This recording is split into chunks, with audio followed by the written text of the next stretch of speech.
minutos da tarde e mirade con que historia nos atopamos hoxe, Mira para aquí, espiño, mirade todos, porque o que estades vendo é un coche fúnebre. Home, iba a decir bonito, non é?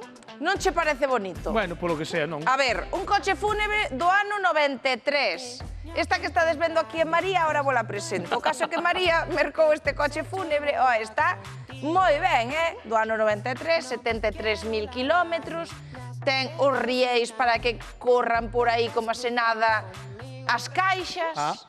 Non che parece ben? Non che parece boa idea? Eu sempre respetei os gustos de todo o mundo.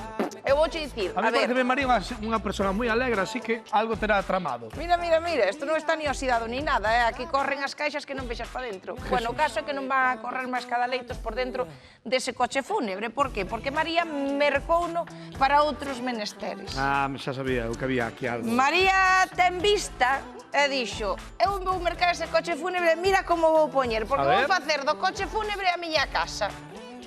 No, espacioso é. Entón, aquí o tedes, mirade pa aquí, coche fúnebre reconvertido nun fogar portátil. Vemos que ten aquí o colchón, ten os seus coxíns, todos como... Cambiou o conto, Cambiou o conto, hasta ten cortinas, mira pa aquí, as cortinas que ten, despois sacalle esta parte de abaixo e tes cociña. Pois o fregadeiro, a cociña portátil, aí o hornillo... Que decides? Mercaríades un. María de Vigo mercouno. Diela que, bueno, valle ser fenomenal, sobre todo para aparcar por aí. O que pasa é que, bueno, dalle un pouco de reparo que cando pasan veciños por diante do coche, persínanse cando ven pasar. Pensando que cando lle queremos dar ao piso, a altura, ou ensanchalo así pros lados, pero cando vives nunha autocaravana, María... Pois moi sinxelo, porque en realidad só tes que mercar un coche fúnebre e aplicar a conta de ter un anexo. Xa tiñamos a idea de un coche fúnebre, porque tiñamos escoitado que en Portugal moitos surferos e tal utilizaban este tipo de vehículos para transportar as tablas. Sí, porque de fondo e de espazo, evidentemente, aquí poden che caber, pero táboas e táboas. Exacto, e incluso chegar a dormir. Ademais, como é panorámico, como podedes comprender, nunha praia, pois eso é un punto añadido. Aí, como podes ver, os materiais son de calidade. Aquí temos un contrachapado estupendo que vai facer que isto sea fácil de limpar, seguro, aislante, todo beneficios.